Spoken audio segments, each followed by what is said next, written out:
Psychology میں دو طرح کے مائنڈس بتائے جاتے ہیں، ایک ہے گروتھ مائنڈ سیٹ، ایک ہے failure mindset. Growth mindset کے لوگ ہمیشہ اپنی غلطی دیکھتے ہیں، اپنی غلطی سے سیکھتے ہیں اور آگے بڑھتے ہیں۔ فیلئر مائنڈ سیٹ والے لوگ ہمیشہ دوسروں کو بلیم کرتے ہیں، اپنی غلطی کبھی نہیں دیکھتے ہیں، اور ان کی پوری کوشش ہوتی ہے کہ دوسروں کو بلیم ٹھہرا کے دوسروں کو نیچے گرایا جائے۔ دیکھیں، یہ تو ہمارا دین بھی کہتا ہے، ہمارا دین بھی ہمیں یہی سکھاتا ہے کہ انسان کو سب سے پہلے اپنی خامیوں کی طرف دیکھنا چاہیے، اپنے اندر جھانکنا چاہیے، اور اس سے پہلے کہ دوسروں پر انگلی اٹھائے، دوسروں کو بلیم دے، انسان کو سب سے زیادہ استغفار خود اپنے اعمال کے حوالے سے کرنا چاہیے۔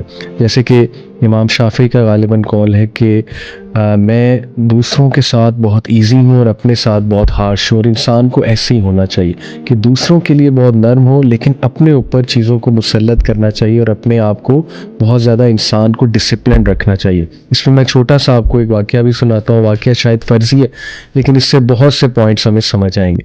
ایک باس نے اپنے آفس کے امپلائیز کو خط لکھا سب کو، اور وہ خط ان کی ٹیبل پہ موجود تھا۔ جب وہ آفس میں آئے، ہر ایک نے خط کھول کے دیکھا۔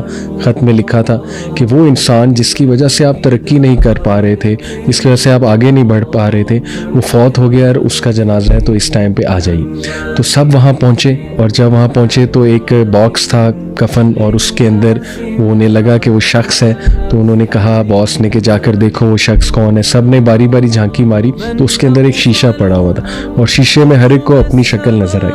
اصل میں وہ سکھانا یہ چاہ رہا تھا کہ اصل میں وہ شخص جس کی وجہ سے تم زندگی میں پیچھے ہو وہ تم خود ہو، کیونکہ انسان بہت زیادہ بلیم گیمز کرتا ہے۔ اسی لیے نبی اکرم صلی اللہ علیہ وسلم کی سیرت سے ہمیں کیا پتہ لگتا ہے، آپ دیکھیے غزوہ احد کے موقع پہ اللہ کے نبی صلی اللہ علیہ وسلم نے صحابہ سے جب مشورہ لیا کہ ہمیں اندر رہ کے لڑنا چاہیے مدینے میں یا باہر جا کے، تو جو ینگ صحابہ تھے کافی جوش تھا ان میں، پیشنیٹ تھے، انہوں نے کہا ہمیں باہر جا کے لڑنا چاہیے۔ حضرت حمزہ رضی اللہ عنہ وہاں موجود تھے، اور انہیں بہت غصہ چڑھا کہ نبی صلی اللہ علیہ وسلم کا ویو جب انہیں پتہ ہے، کیونکہ اللہ کے نبی کا اپنا ویو تھا کہ اندر رہ کے لڑنا چاہیے، حضرت حمزہ نے انہیں ڈانٹا جب نبی صلی اللہ علیہ وسلم اندر چلے گئے اپنا آرمر پہننے کے لیے۔ صحابہ کو بہت شرمندگی ہوئی، صحابہ نے کہا ہماری طرف سے معافی مانگیے رسول اللہ سے، لیکن جب رسول اللہ صلی اللہ علیہ وسلم تشریف لائے اپنا آرمر پہن کے، تو حضرت حمزہ کو انہوں نے جواب دیا کہ جب ایک نبی آرمر پہن لے تو اسے زیب نہیں دیتا کہ اس کو اتار دے، اب ہم یہی کریں گے جو سب کا مشورہ ہے۔ اور تاریخ اس بات کی گواہ ہے کہ مسلمانوں کو جنگ احد میں نقصان اٹھانا پڑا، لیکن آپ کو ایک بھی جملہ ہمارے نبی کا نہیں ملے گا کہ انہوں نے کبھی ینگ صحابہ کو بلیم کیا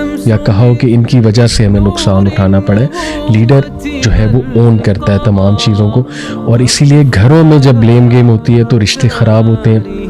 چھوٹا بھائی بڑے بھائی کو بلیم کرتا ہے، بڑی بہن چھوٹی بہن کو بلیم کرتی ہے، کچھ چیزوں میں ماں باپ کو بھی بلیم کیا جاتا ہے۔ تو یہ بات یاد رکھیے، قرآن مجید ہمیں کہتا ہے کہ وَأَن لَيْسَ لِلْإِنسَانِ إِلَّا مَا سَعَىٰ، انسان کو ملے گا وہی جس کی وہ جستجو کرے گا، کوشش کرے گا۔ نیگیٹو چیزوں کی کوشش کریں گے، نیگیٹیوٹی کی کوشش کریں گے، فیلئر ملے گا۔